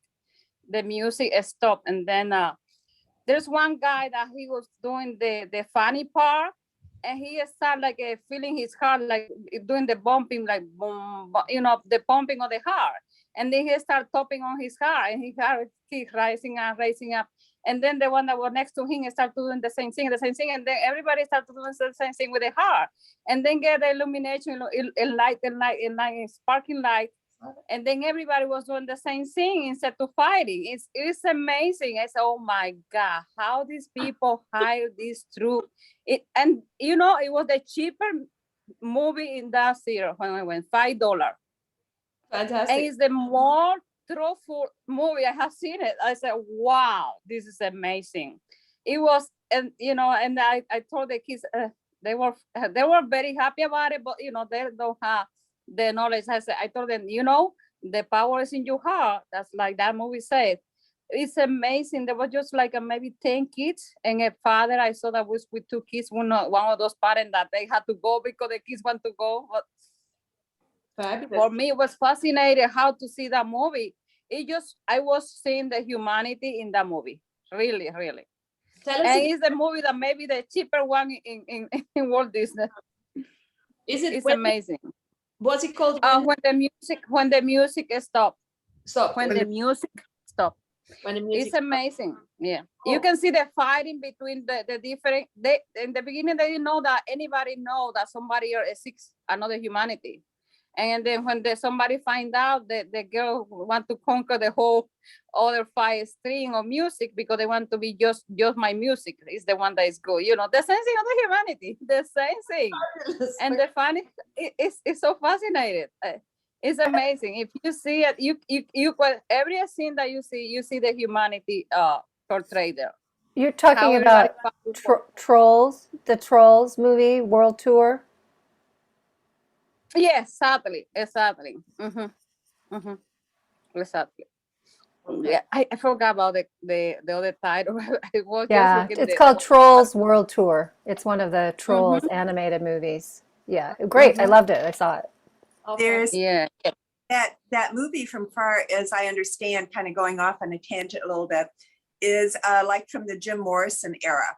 And many of those top musicians back then were military kids, and they could foresee that the music was going to change the vibration of humanity more than they wanted it to. So they were trying to stop the music by leading them into deep drug and sexual behaviors. And many of the great musicians, Janis Joplin, Jimi Hendrix, all died at an early age because of that. So that movie was based on reality, really. And Andrew has actually talked about it a little bit, but it was a big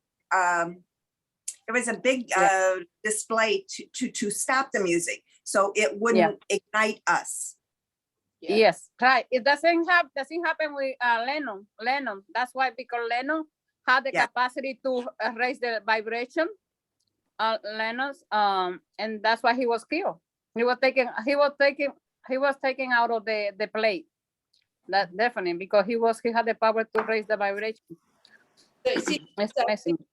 this is another good message. You know, I don't know how that could fit into that, because we're going into sacred geometry energies now, which is music, which is art, and all of that coming out of that chemical sort of thinking. So, you know, the time was right in those days, but now the time is right. So this is all back, you know, using art and music. Music, you know, one of the first creative forces was sound. And so, you know, music, even though we've been told time and time and again that words are nothing and, you know, da da da da da da, and it's such a falsity, you know, part of the first part of creation was the sound, was the word, was, you know, and that's why when some people talk or write, why it affects you differently, even though you may not have anything against them, there's a vibration with it. So good point, Martina. Yes. Very Definitely good point. the heart is what we have the power, you know, that's why the Andrew said that there is the first one organ that is created is the heart, and then the tongue, right? Because the heart is the one that had the small brain inside that is everything start forming from that little heart brain in the heart. Yeah. If I can say one more movie that I enjoyed quite a bit watching was the animated movie Monster Inc., where the monsters were scaring the children in order to harvest their energy. But then the monsters at some point realized that if they make the children laugh, they can harvest even more energy from them, and then everybody wins. The children win, and they win. So that was one of my other favorite movies. Fabulous. Yeah. What about the one Moana? I like that. I like that too, Moana. Yeah. Oh my goodness. I mean, that one, it really talks about, you know, that heart power. And if it's not there, if it's leaking, how it just drains you, you know. It's like I look in the thing today and I look like I'm drained, and I'm going, you know, visual proof to myself. This is what you've been doing to yourself for the last 4 months. Get out of it, you know. No. But yeah, she's a great. Well, speaking about, you know, the old musician, you know, the old musicians, one of the songs that is my go-to if I'm feeling like I really need to shift my energy and my focus is the song Break On Through by The Doors. Oh. So that might be a good one for you to listen to, Robin. Well, you know, and now that you said that, I'm thinking about it, because aren't they the one that did Come On Baby Light My Fire? Mm-hmm. Yeah, that one for me, I mean, like that was teenage years for me, guys, sorry. But, you know, the music of that, the rhythm of it. So thanks for reminding me of both of them, because music for me, if it's not outdoors, music has always been my go-to to help me like revive. And all it takes is one song, and to move through that one song, the duration of it. And it's like you can charge your battery up for the whole friggin' week or month, depending on how good and how well you tag into it. So that really is a wonderful tool. And thank you, Tanya, for mentioning that really music does help you re-anchor, recenter, you know, revitalize. And it's just a choice of way. And that's the self-mastery again, and the choosing for you and as you, and taking responsibility as the creator that you are. Yeah. Absolutely. Yeah. Fabulous. More and more of that now. Okay. Yeah. As we're moving into those energies. And also be reminded, this is the million letter alphabet. The million letter alphabet is now what we've been hearing from maybe years ago. This is now what's shining through. This is now the understanding, the million letter alphabet. It's going beyond the words. Right. There was a film that I saw recently, and just do a short aside here, but it was an old motion picture images cut with John Lennon and Yoko Ono, and it was just some kind of like weird little independent film projects that were all strung together. But there was one scene where they were singing together, and he was singing the way he sings, and the way that she was singing, it was almost like she was calling forth that 1 million letter alphabet with the light language through her singing voice. And I was watching this, this was done in like the early 70s or mid 70s or something. And I was like, oh, holy moly, look at that. Look, she's singing in light language, and one of the things that AB had said before was that the two of them working together was bringing forth the Lemurian throat singing that had the ability to change the vibration and bring in that healing energy as well. So that was cool. I can't remember what it was called, or I don't know, on some kind of like weird random channel. Yeah, that we were kind of like flipping back and forth to. But it also confuses the mind, because the mind cannot grasp it. It cannot go back to old thinking patterns and just, compare everything, put it back in the box, because it's such an out of the box thinking and experiencing. I wanted to say, Tanya, that the first time I heard her sing, I thought her voice was extremely different, and it did caught my attention. But what you were saying, what Andrew said, I do remember him saying that about them. When you said it, I was thinking, Tanya, about, I was like, seeing really like a dragon ancestry. And, was reminded that she came from an Oriental country who has totally different sounds that they make. They don't make the same English sounds. And so the singing that she would be used to would be very different in harmonics and tones and everything. But the combination of them two together, wow. And when you said it, lit me up. Yeah. Fabulous. Next question. That was it. What, John? That was it? I can ask some more. Yeah, ask some more. You guys enjoying this? Yep. Yeah. More questions. Or have you guys got any questions for Catherine?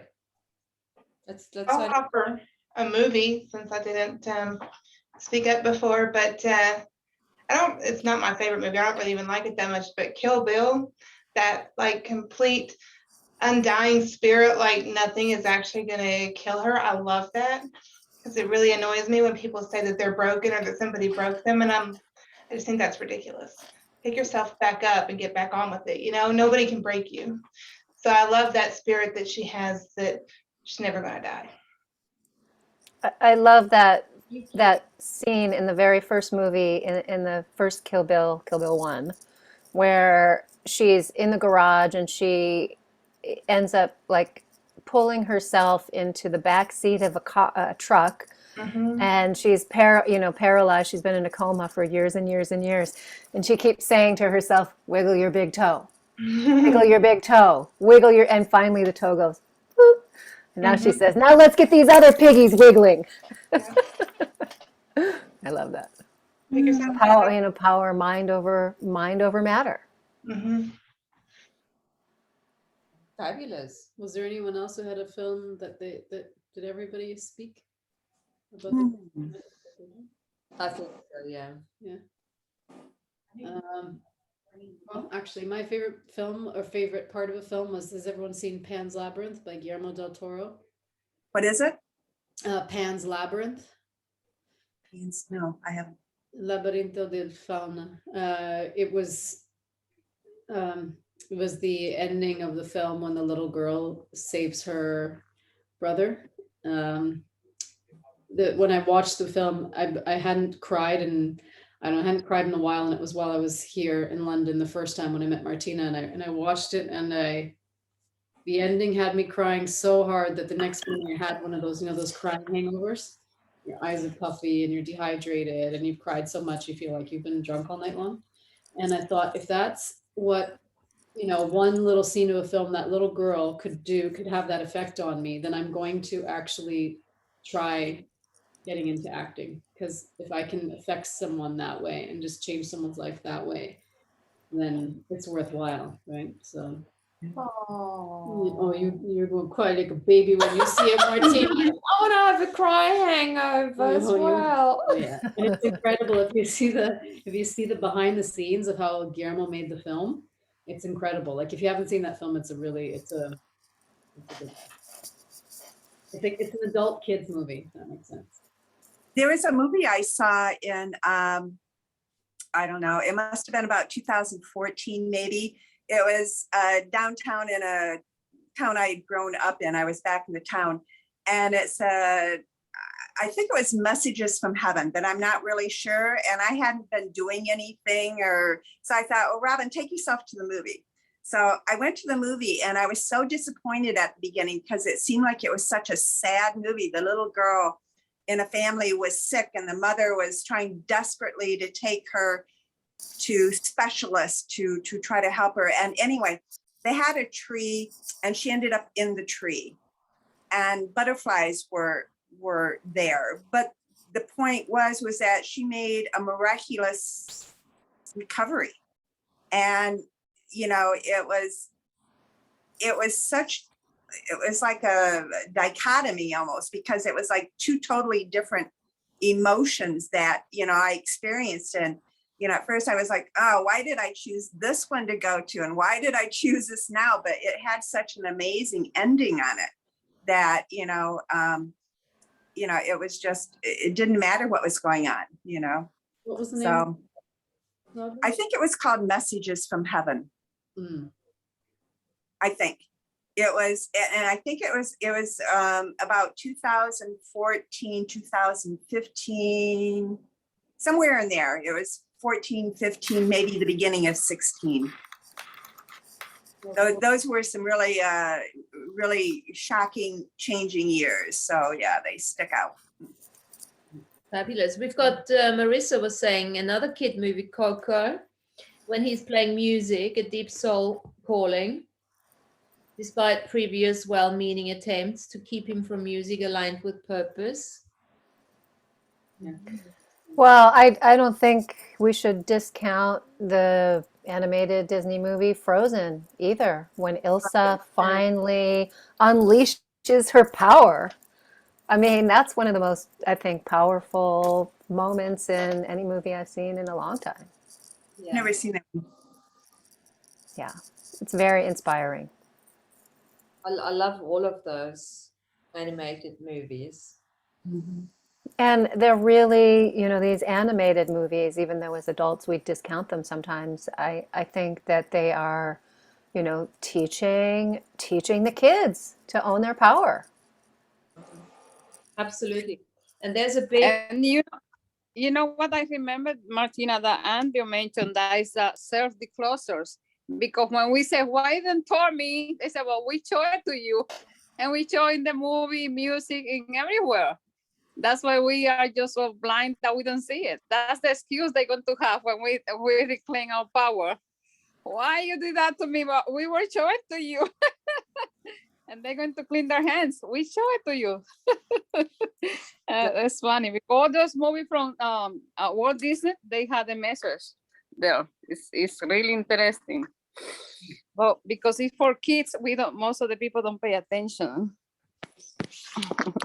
And what I like about this energy in today's show, think about it. We're talking about, to assist maybe in Catherine's movie, but that's really an invitation for all of us to look at how can we make a contribution to this world. And we don't have to, not everybody can produce a movie, but, Dana's written a book already, or drawings, or, music, or all sorts of things to get those messages out there. That's what we're here for, right? So it's very Yeah, I need to get a bunch of you together to brainstorm with me. Thank you. You know what it reminded me of when you were talking is the Pokemon era. When my son was little, Pokemon came out. And, you know, of course, we all think about the trading cards or this or that. But if you got into it at all, what I realized that my son was watching these things and they were evolving spiritually. As they would evolve, they would pop into a new form. And so it was like, wow, they're teaching my son this? Cool. And yet, you know, most adults have no idea that that's one of the premises of it, is that it's teaching you that you transform, that you morph as you grow, as you learn, as you accept yourself, and that you're not just this one thing, but you're multi things. So, you know, I think that that was one part of that whole Pokemon thing that has gotten lost in what the original premise probably was, you know. And there's another wielder of lightning, Pikachu. Yeah. Yeah. Actually, yeah, that's Yeah. true. Yeah, the kid films have, because of my 12-year-old brother, I've seen practically all of them. And I remember thinking Inside Out when the angry guy, you know, when anger has that double mint gum stuck in his head, the commercial double mint gum, and the steam starts coming out of his ears. Like those little things. These children's films are amazing. Like they're on another level, and that's the thing. Everyone can enjoy them, right? The kids can enjoy them, the adults can enjoy them. They're, you know, the Pixar, Disney, they're all doing a great job. So, As you said that, Reminding me, it reminds me of that duality. It's like you're in a room and you're bouncing from one wall to the other wall, and you don't realize that you can stop in the middle. So that's cool. It gave me another whole point of view on it, you know. unless you're reminding me of the movie Night of the Museum, where that one character in the Night of the Museum says, "Gum Gum wants Dum Dum wants Gum Gum." vaguely remember. That was quite the interesting movie. Wasn't that in the dinosaur historical museum or something like that? Yeah, yeah. The Natural History Museum in New York. In New York City. Yes, yes. That Natural History Museum actually has a new crystal exhibit. So if you're in New York, go check it out. I haven't been there yet, but they remodeled. It was supposed to be done at the end of 2019, but it was delayed. And I think it's finally open now. So Cool. I've been there a few times. And that dinosaur in the when you walk in there, it's so huge. My goodness. But not to change the topic from movies, but what about songs that our favorite songs? There is one favorite song that I have, if it's okay for me to mention it. Is that all right? Sure. Okay. One of my songs that the favorite songs when I heard the first time, or maybe second time, was the song that Foreigner produced. Was I Want to Know What Love Is. Oh, And that particular song, for me, it wasn't about falling in love and falling out of love. For me, it was a song that was speaking directly to the Great Spirit and asking the Great Spirit, because we're so disconnected and we wanted to get back to the source. And so we're coming back after we're all broken and falling apart and everything. It's coming back to the source and asking the source, I want to know what love is. I want you to show me. And then the lyrics in the song just kind of explains away how you're feeling. And so for me, it was speaking directly to the Great Spirit and asking the Great Spirit, please show me. I want to know what love is, because I don't know what love is. I don't understand what love is. I didn't realize that was the meaning behind it. That was my meaning. That's my meaning behind it. But if you look at interviews that they did, of course, there's a whole different meaning behind the song. But for me, that's what I got out of the song. There's a more recent one by Los Lobos, How Far Is Heaven? I was teaching middle school students, and I would play that in my room a lot. And I just love the rhythm of it. I love the sound of it. But they were saying, how far is heaven? You know? And to me, it didn't mean a physical place. It meant when you truly can embrace yourself, when you're in that state of aha-ness. And so in a way, the song that you're talking about and How Far Is Heaven kind of, to me, have that same general message, Mhm. A lot of heaven coming up in the conversation. And I mean, all of these moments are turning points in our lives, right? Where we are on one trajectory, maybe the accepted trajectory by society, and then something is lit up within us, right? That causes us to say, "Oh, wait a minute. There's so much more. Why am I slogging through this?" Right? When I can choose differently. I can choose from my spirit, from my soul, right? The big picture.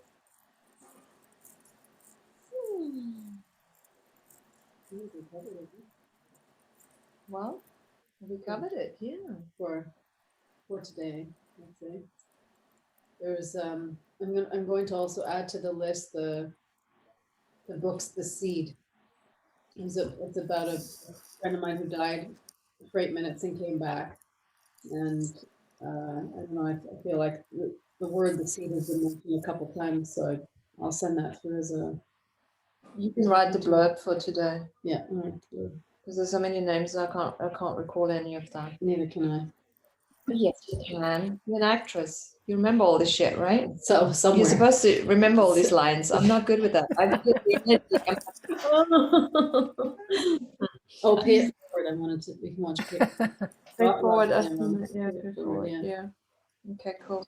And Tanya, if you're the Crystal Queen, then I'll have some questions off, afterwards that maybe I'll send through to you about, because the lightning, you can make lightning wands from, when lightning strikes the sand, and quartz gets fused from that heat. So.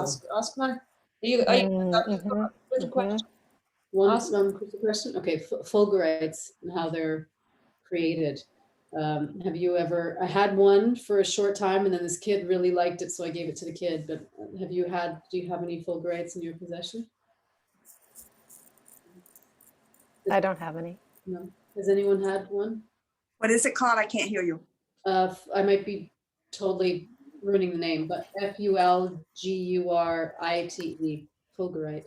And anytime I call a crystal shop, there was one crystal shop that knew about it, but it's just when the lightning strikes the sand and the heat fuses the quartz together.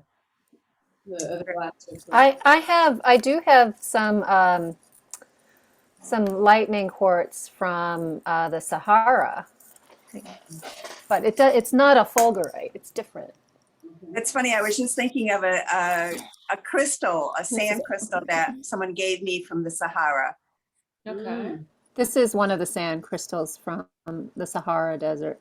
It's called lightning quartz, but it's not a fulgurite. I think with the fulgurites, what happens is if you think about like the crystallization of a snowflake, right, where you see all the little the crystals, you'll see that in the lightning sand. But with this, it just got so hot that it just created, it created and cooled, more of like a solid mass, which the fulgurites are a little bit different than that. Yeah, when they cool, they allows them to form crystallization. And so if the cooling time is different, the ability for the crystalline structure to grow is affected. So yeah, it depends on the structure of whatever is cooling, but also how fast it cools. Exactly. The cooling rate. Yeah. My brother-in-law's child just got a doctorate from Caltech, and the study was on glass and metal elements, and the way that when they're superheated and supercooled, how there's this secondary state of energy. And I watched the doctorate presentation, which was fascinating. And of course, cheers cheers to my family member. But this work is, I think, was really important because there is this, when we're talking about duality, right, we think in terms of like this way or this way. So is it a solid or is it a liquid, right? But then there's this middle state that these scientists are starting to observe, which of course the macrocosm is always the microcosm, right? Because that's what's going on energetically as we're moving from this old Earth operating system to this new Earth operating system, right? We're in this squishy in between stage where you know it's not liquid, it's not solid, it's somewhere in between that allows us now to open up to this I don't know, multidimensional living being. Absolutely. And it's that acknowledgement, the acknowledgement that, the collapsing of time, the collapsing of dimensions, the 12 dimensions that we have in the earthly matter. And we are now bringing it all together. And there are solid bits and there are liquid bits and there are gaseous bits. And we're bringing it all together into one avatar. Exactly. That's alchemy, that kind of alchemy. Alchemy. So what we actually, and this is actually quite interesting to look at because, we've all considered ourselves to be shamans because shaman is all about self-mastery, self-healing, sovereignty, that kind of thing. Now, the next level of that, whilst we have to acknowledge that that's an ongoing thing, the next level is the alchemist, where you actually start to embrace the energies that we've been working, you become the energy of the healed healer, you become the energy of the sovereign master, you become the energy of all of that. And then the question is what you're going to do with it. So there's no more blah blah about it. There is now, okay, show me, create, movie, song, this, that, create, give us the experience. That's really powerful, Martina. Create whatever it is. Create. It doesn't matter. Your movie, words that you're going to share, a drawing that you do. It doesn't matter. Creation. That's part of what we are. We're part of creation, and creation wasn't meant to be stopped. And that's kind of what we're trying to step away from on this earth. Is that it has tried to stop our creation, and it can't. We can't allow it no more. So within each of us as a point of creation, we're being encouraged, Martina, to create in whatever venue we're inspired or gifted or, learned in or whatever. Create, share that creation. Absolutely. Well, I just want to give a shout out to Jen because I she's my friend on Facebook and she posts all of these beautiful like sigils and drawings, and you're just so prolific. It's very inspiring. Thank you. Thank you. Yes, Jennifer, very nice. Thank you. I love when people try to guess what the meaning of a sigil is because it's usually not exactly what I had, but everybody's perception of it's usually pretty similar, which I think speaks to the energy that we share and the collective consciousness. So I love that. Well, thank you for sharing that. I appreciate Are you it. Jennifer? Hi, Jennifer. Hi. Yes, I'm Jennifer. Yeah, I comment on your stuff all the time. Yes, you do. I love your prose. It just flows. So the higher realms. Love it. Now, there was another thing I was going to say to that before is it charging? Yeah, because I lost the charger almost there now. Yeah, talking about create, right? Now, we almost have to start looking at create and start to, I wouldn't say define it, but really look at how and what does it actually mean, because the creation process itself is going to change. And it's no longer, because we are creator beings, so we're continuously create, continuously. There's actually nothing we need to do. we just create anywhere by breathing. As soon as we breathe, we create. So as we focus on creation, it's almost like a waste of time now, because let's make a distinction here. Is it really, what does it actually mean? And this is the link when I look at it now, and this is what just came out for me. It's the experience. Okay, this is becoming to the forefront as well. So it's no longer just creating thoughts in the mind, because all that does, it takes us out of the body. The new way of creating is now the focus in creating an experience that we can actually start perceiving with our senses. And this is the next level that we're moving into as well. We're moving out of emotional feelings and moving into sensual feelings, because all those senses are gonna opening up. We're talking about 5, 6 senses, right?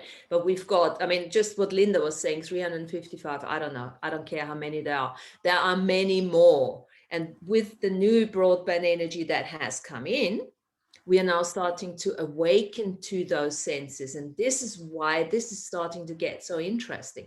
And this is a message for the movie as well. The sensual experience that goes beyond the chemical thinking, that opening. I want to see this in a movie, in a new movie.